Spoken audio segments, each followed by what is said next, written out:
sa inyong lahat. Ngayon po ay araw ng Miyerkules at yung ating pangkaraniwang ginagawa bilang iglesia ay meron tayong prayer meeting.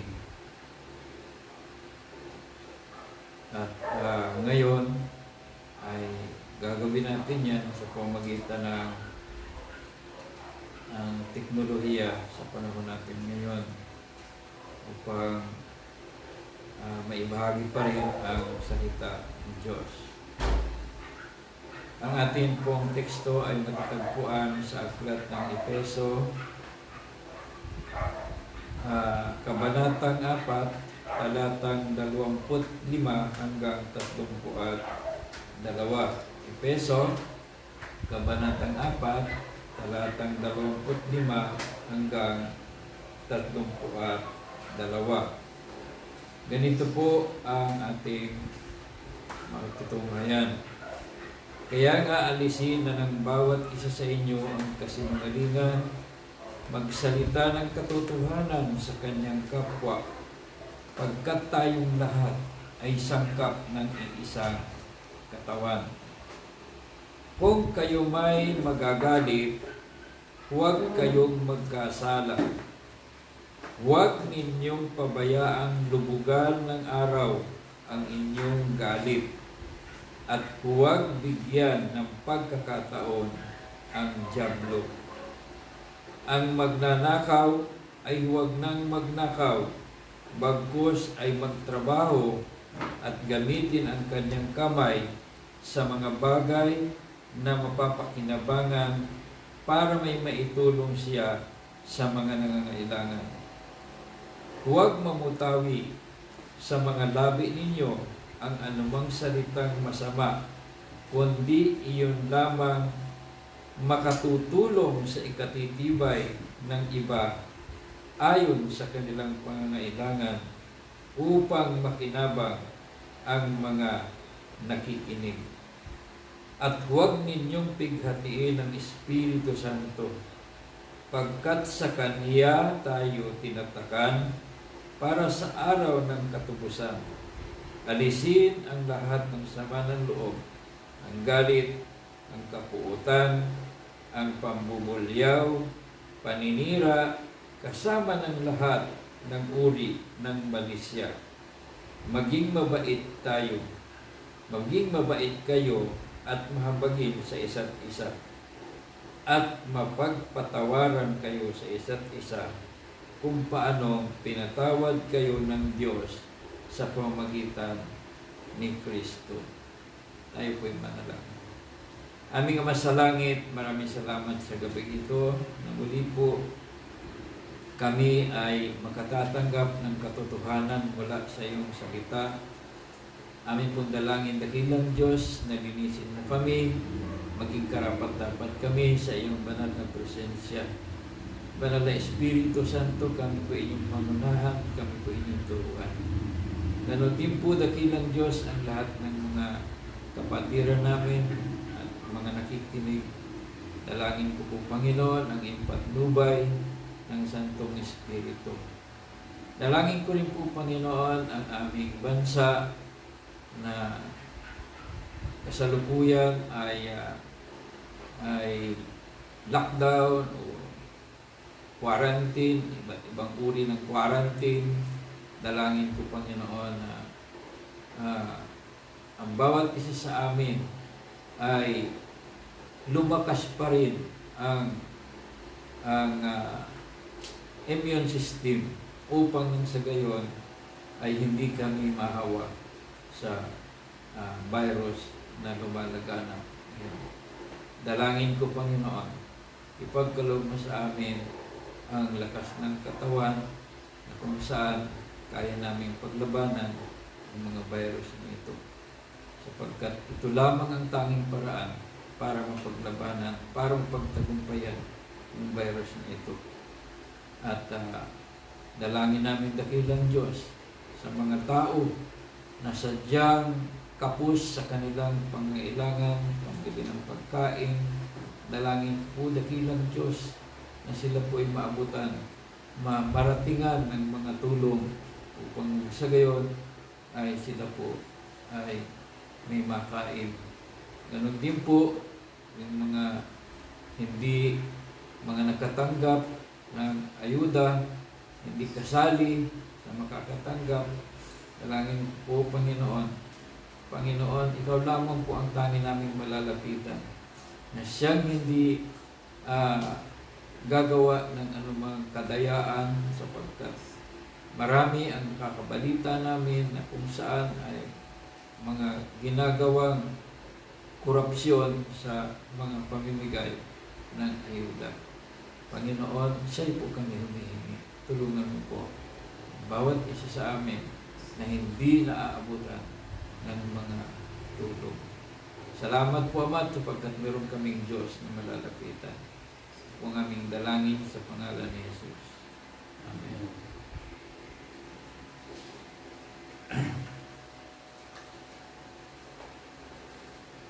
Tayo po ay nasa panahon kung saan ay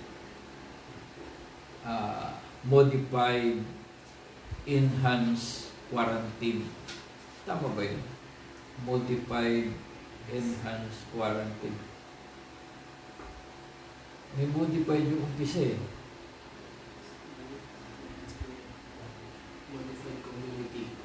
May community pa. Modified community quarantine. Nang ibig sabihin ay hindi pa rin pwedeng lumabas na malaya ang mga tao. Yung ibang mga probinsya ay wala ng quarantine. Marami sa probinsya namin wala ng quarantine, at sa iba pang mga probinsya. Maliban lamang doon sa Cebu at saka sa Davao ay kapareho pa rin ng Metro Manila. So, sa ngayon po, sa panahong ito, ay mapapansin po natin na marami ang mga tao na marahil ay aburido at madaling masira ang kanilang emosyon, takbo ng kanilang emosyon. Kung kaya't, kung hindi ako nagkakamali, parang kahapon yata o ngayon, nahuli yung isang teacher na nag-alok ng 50 milyon para patayin ang ating Pangulo. At dumadami, marami ang mga nagsasalita ng gano'n. At kung ating titingnan, ang lahat ng iyan ay may kaugnayan doon sa istasyon ng radyo at ng TV. Lahat ng iyon may kaugnayan doon. So doon, ang mga tao makita natin na ang higit nilang concern ay yung mapapanood nila. Yun ang higit nilang concern. At dito ay mapansin natin na mga masasamang salita ang lumalabas sa kanilang bibig at ipinapakita nila yung kanilang galit, yung kanilang uot. Ngayon dito sa ating teksto, mapansin natin na ito ay patungkol sa pagiging isang mananampalataya. Pag inumpisa natin yan sa verse 17 hanggang dito sa verse 24, ay ito'y tumutukoy sa pagbabago mula sa pagiging hindi mananampalataya patungo sa pagiging mananampalataya. Kaya dito ay sa verse 23, baguhin ang takbo ng inyong pag-iisip. Magbihis ng bagong pagkataong nilalang ayon sa katuwiran at kabanalan ng Diyos. So mga kapatid, kailangang magbago. Kailangang magbago ang isang tao. Walang taong hindi kailangang magbago. Lahat ng tao ay kailangang magbago. Ngayon, tinuro dito, verse 25 hanggang verse 32, kung papaano gagawin yung pagbabago. Una ay yung pag-iisip. Pangalawa ay yung ugali o yung kilos. Ugali at saka kilos marahil ay pananalita. Pero una sa lahat ay yung pag-iisip. Yung sinabi rito sa verse 24 na magbihis ng bagong pagkatao, yun yung pagiging bagong nilalang. Bilang mga bago na nilalang, ang sabi rito, alisin ang bawat isa sa inyo ang kasinungalingan at magsalita ng katotohanan sa kanyang kapwa, pagkat tayong lahat ay sangkap ng isang katawan. Dito, tumutukoy ito sa isang iglesia. No? At nakalagay dito, dapat pag tayo nag-isip, nagsalita, ay palagi tayong concerned doon sa iisang katawan, doon sa iisang iglesia. Dapat para sa gaganda, ikatitibay ng isang iglesia. Yung ating mga pananalita. At hindi tayo dapat magsinungaling. Yung pagsisinungaling kasi ay kahit hindi tayo turuan, natututo tayong magsinungaling. Ang number one doon ay sapagkat nasa ilalim tayo ng tinatawag na pagmamataas o pride, na kapag may nagawa tayong mali, hindi natin matanggap mismo sa ating sarili, kung kaya't humahanap tayo ng ibang pwedeng masisisi. So, kailangan tayong magsinungaling. Yung dapat sa atin, hindi natin aminin at ibubunto natin sa iba. So, iba yun. At yun ang unang-unang ginawa nung unang-unang mag-asawa. Tinanong ng Panginoon, hindi sumagot ng oo, kundi humanap ng maituturo para masisi. Yun po yun. Ama na natin yun doon. Verse 26, kalagay dito, kung kayo may magalit, huwag kayong magkasala. Huwag ninyong pabayaang lubugan ng araw ang inyong galit. So, ibig sabihin ay hindi lahat ng galit ay masama. May pagkagalit na maganda. Hindi ka nagkakasala. Lalong-lalo na kung ito'y kaugnay sa tinatawag na disiplina. Disiplina ng isang ama sa kanyang anak. Isang ina sa kanyang anak. Natural ay mayroon dong makikita kang galit. At yun ay banal na pagkagalit. Ang Diyos mismo nagagalit pag hindi natin sinusunod ang kanyang mga utos. So doon ay makita natin kung bakit paulit-ulit na pinarusahan ng Diyos ang Israel, ang Jerusalem. 2 beses nagpatayo ng templo, 2 beses din pinawasak yung templo sapagkat hindi natututo. So kailangan nilang palaging salakayin ng kaaway, mamatay ang marami, madurog ang kanilang bansa sapagkat sila ay ayaw magpadisiplina. So doon, yung pagkagalit ng Diyos, hindi yun masama. Pero nakalagay dito ay huwag kayong magkasala. Ngayon, pag ang galit ay kaugnay ng pagsaway, yun ay hindi nakakasama at yun ay nakakabuti para sa pinapagalitan. So dito, halimbawa, sabi dito, huwag pabayaang lubugan ng araw ang inyong galit.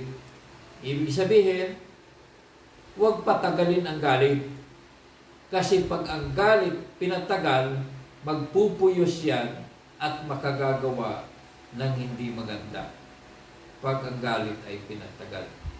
Kaya nga, madaming beses ko nang sinabi noon pa na maraming tao ang nag-aalkansya ng galit. Nag-iipon ng galit. Ang sabi dito, wag paabutin ang paglubog ng araw. Ibig sabihin, hanggat maaari, isolba mo kaagad yung galit mo. Hindi pwedeng pahabain, hindi pwedeng patagalin. Ano sabi dito? Huwag bigyan ng pagkakataon ang dyablo. So pag ang tao'y galit, natutuwa ang dyablo, madali niya itong i-manipula ang taong galit. Nang isip ng taong galit, tawa pa rin siya kasi siya ay may katuwiran. Pero hindi niya nalalaman na ito ay lumalabis na sapagkat inuudyukan siya ng dyablo para lalong magpuyos sa galit. So, yan po marami ang mga bagay na dapat nating gawin kung tutuusin ay, sabi rito, ang magnanakaw huwag nang magnakaw, bagkus magtrabaho at gamitin ang kanyang kamay sa mga bagay na mapapakinabangan para may maitulong siya sa nangangailangan. Ito, hindi lang basta hanap buhay ang tinuturo sa atin ng Diyos. Hindi lang basta hanap buhay. Kailangan nasa isip din natin na makatulong sa kapwa na nangangailangan. Lalong-lalo na sa panahon ngayon, marami ang nangangailangan. Mabuti na lamang at may mga talagang mapagbigay na mga tao na nagbibigay. Pero kapag ikaw ay binigyan ng Diyos ng marami, ay natural na ikaw yung dapat magpagamit sa pagbigay. Paano makakapagbigay yung walang maibigay? So, ang talagang makapagbibigay niyan, yung mayroon. Kahit ako gusto kong magbigay. Kaya lang tayo nakapagbigay noon, ay sapagkat may nagbigay. Pero kung wala talagang maibibigay. Sa panahon natin ngayon, ako nagpapasalamat doon sa kahit merong taong sobrang yabang magsalita at hindi ko alam kung gaano klaseng yabang yun. Ay sinasabi niya palagi ay marami kong pera at mayabang ako at magbibigay ako. So, wala akong nakikita masama doon. Maraming natutulungan. Kung sinabi niyang marami niyang pera, eh marami siguro talaga. Hindi ka makakapagbigay kung wala kang pera. So marami talaga. Pero yun, nakalagay dito na kaya ka nagtatrabaho, hindi lang para sa iyong sarili, kundi makatulong sa nangangailangan. So doon ay makita natin na meron talagang taong sadyang nagagamit sa pagtulong. Meron talaga. Noong ako'y nag-aral pa sa Bible School, ang daming-daming ng taong ginamit sa amin para tumulong na hindi ako makapagtrabaho noon. So marami yung nagbibigay sa amin ng mga groceries, nagbibigay ng bigas, babayad ng tuition, bibigay ng pera. So, may mga tao talagang gano'n na instrumento sa pagkakaloob. Pero merong mga tao saksakan ng mayaman, pero hindi instrumento sa pagtulong. Verse 29, huwag mamutawi sa mga labi ninyo ang anumang salitang masasama, kundi iyon lamang makatutulong sa ikatitibay ng iba ayon sa kanilang pangangailangan upang makinabang ang mga nakikinig. Pwede itong sa mananampalataya, pwede rin ito sa hindi mananampalataya. Ayong pagkadami-dami ngayon nagsasabi, magbabayad ako ng 50 milyon patayin lamang ang Pangulo. Meron nagsabi, magbabayad ako ng 100 milyon, 200 milyon. Anong klaseng salita yun? Ikatitibay ba yun ng bansang Pilipinas? Ikagaganda ba yun? Magugustuhan ba ng mga nakikinig yung ganong salita? Pero maraming salamat na lamang at 2 na yung nahuli. Yung taga saan ba yun? Sambales ba yun? Taga Norte. Tapos yung isa taga Boracay, nahuli na rin yung taga Boracay na nagsabing magbabayad ng 1 milyon. So doon, makita natin na ito yung mga buhay hintin, buhay na hindi mananampalataya sa ating Panginoon. At ito ay nakasisira ng isang pamayanan, ng isang komunidad, ng isang bansa, itong ganitong uri ng pananalita.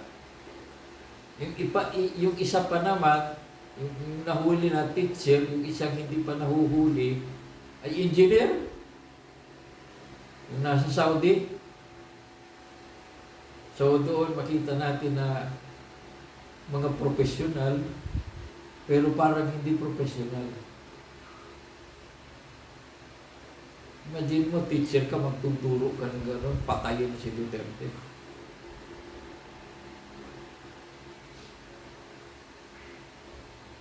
So verse 30, huwag ninyong pighatiin ang Espiritu Santo. Alam ninyo, pag gagawin natin yung simula sa verse 25 hanggang dito sa verse 29, ang Espiritu Santo ay napipighati. Anong dahilan? Sapagkat hindi nakapagbibigay ng kaluguran sa Diyos ang mga ginagawa ng mga tao. Bagkus, binibigyan nila ng pagkakataon ng dyablo upang sila'y maging kagamit-gamit ng dyablo sa pagpapakalat ng kasamaan. So dito, huwag nating pighatiin ang Espiritu Santo. Nang ibig sabihin, sundin natin ang kanyang kalooban, sundin natin ang gusto ng Diyos. Alam niyo mga kapatid, kung minsan, pag tayo nag-isip, akala natin yun na yung gusto ng Diyos. Sa John chapter 13, ano ba ninyong natatandaan sa John chapter 13? Hinugasan ni Jesus ang paa ng mga alagad. Pagdating kay Pedro, anong sabi ni Pedro? Huwag. Ang gusto ng Diyos, hugasan. Ang gusto ni Pedro, huwag. Tapos nagpaliwanag si Jesus, nagsalita ulit si Pedro, hindi lang pa ako, pati ulo, buong katawan ay hugasan. So doon, parang tama, pero mali. Hindi yun yung gusto ng Diyos. Ang gusto ng Diyos, paa lang yung hugasan. So, tayong mga tao, ganun kung mag-isip minsan. Sobra doon sa gusto ng Diyos. Sobra doon sa gusto ng Diyos. Isa yan sa mga nagiging dahilan kung bakit ang Espiritu Santo ay napipigati. At hindi lang yan, naliligaw ang marami dahil sobra doon sa gusto ng Diyos. Alam niyo sa Lumang Tipan, sa Aklat ng Deuteronomio, chapter 4, verse 2. Deuteronomio, chapter 12, verse 32. Pareho ko yung nakalagay dyan. Huwag mong dagdagan, huwag mong bawasan yung mga utos. So doon makita natin na si Pedro mismo, yung umpisa, ayaw niya, katumbas nun ay pagbawas. Gusto ng Diyos, ayaw niya.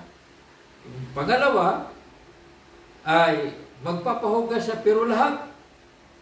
Pero ang Diyos gusto paalam. So kung ano yung sinabi ng Diyos, yun yung dapat natin sundin. Hindi tayo pwedeng dumabis. Sabi sa Aklat ng Pahayag, chapter 22, verse 18 to 19, ang magdagdag ay dadagdagan ng Diyos ng parusa. Ang salot at ang magbawas naman ay aalisan ng Diyos ng karapatan sa bunga ng punong kahoy na nagbibigay buhay. Ano ba yung bunga, ano ba yung punong kahoy na nagbibigay buhay na yon? Sa Genesis, puno, pero sa New Testament, si Kristo po yun. Yung nagbibigay buhay. So mga kapatid, dito po, yung lahat ng yan ay nakapagbibigay ng pighati sa Espiritu Santo. Verse 31, alisin ang lahat ng sama ng loob, ang galit, ang kapuutan, ang pambubulyaw, paninira, kasama ng lahat ng uri ng malisya. So, ibig sabihin talagang kahit sabihin mong joke-joke lang yan, pag may malisya, hindi pwede. Kailangan kung joke ay walang malisya. So, hindi na raw dapat mapuot, mambulyaw. Pero, pag ang tao kasi nabigla, napupuot, namubulyaw, pero ano ang solusyon ng Panginoon? Huwag mong patagalin. Huwag mong patagalin. Nagagalit ka, huwag mong patagalin. Pupuot, huwag mong patagalin. Dapat ma-resolve ka kaagad dyan. So, maging mabait kayo at mahabagin sa isa't isa. Magpatawaran kayo sa isa't isa. Yan ay isa sa mga napakahirap gawin, maging sa mga mananampalataya yung magpatawad. Meron akong, actually yung kung saan ako na-evangelize, doon yun sa Mandaluyong. Yung senior pastor doon ay may kapatid din pastor sa Malabon. Nag-away yung dalawang pastor. Yung isa, taga Malabon, napatawad na siya. Pero yung taga Mandaluyong, hindi mapagpatawad. Hanggang sa pinarusahan ng Diyos, hindi ko alam kung parang mga ilang taong gulay yun. Parang mga 10 yata, 10 taong gulay siya, hindi siya makabangon, hindi siya makaupo, at malambot na malambot siya. Hanggang sa siya ay mamatay. Pero doon makita natin, senior pastor siya, Doctor of Theology, Doctor of Philosophy, pero hindi makapagpatawad. Isa yan sa mga bagay na dapat gawin natin. Ang Espiritu Santo ay namimighati kapag hindi tayo marunong magpatawad. Ang basihan ng pagpatawad ay kung paanong pinatawad kayo ng Diyos sa pamamagitan ni Kristo.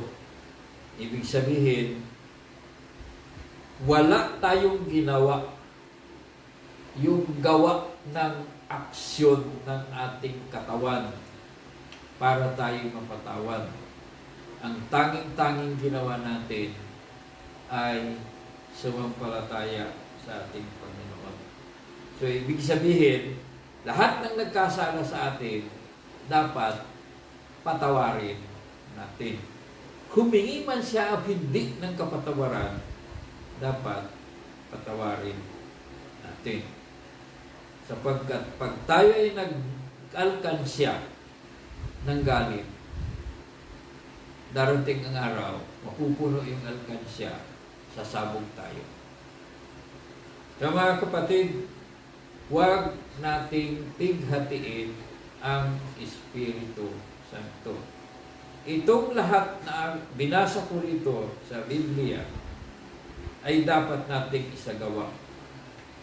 Kalimutan na natin yung luma nating pagkatao bilang mga hintil, mga walang Diyos, mga matitigas ang puso, walang pakiramdam sa katotohanan.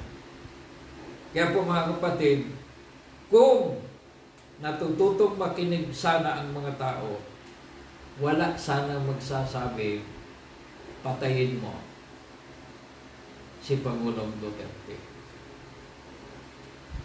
Wala sana magsasabi ng gano'n.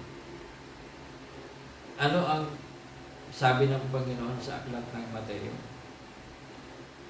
Magsabi ka lamang sa iyong kapwa, ulol ka, nanganganib ka na sa apoy ng impyerno.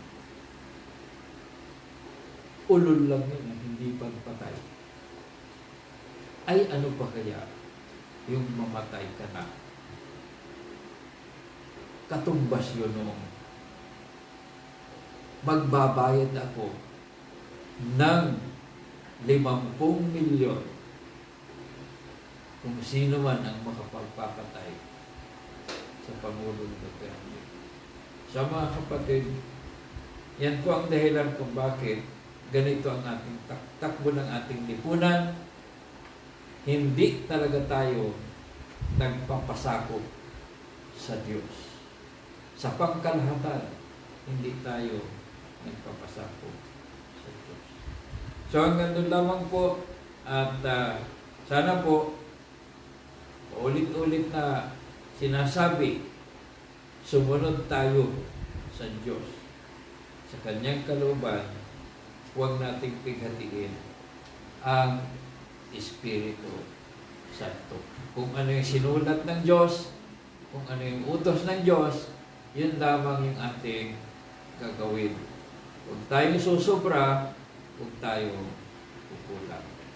Tayo po yung manalangin. Aming Ama sa langit, maraming salamat po sa gabi ito. Dalangin ko po, Ama, na ang bawat isang nakinig ay natuto upang sundin ang iyong kalooban. Upang hindi mag-isip na kulang yung iyong utos. Upang hindi mag-isip na sobra yung iyong utos. Sapagkat ikaw ay katotohanan, walang kasinungalingan. Kaya dakilan naman, dalangin ko po na akayin mo po ang bawat isa sa amin upang mamuhay kami ayon sa iyong kalooban. At nang sa gayon, masiyahan ang Espiritu Santo sa bawat isa sa amin. Kaya dalangin ko po dakilang Diyos, baspas ng iyong mapagpalang kamay sa bawat isa sa amin. Ito kong aming dalangin sa makapangyarihang pangalan ni Kristo Jesus. Amen.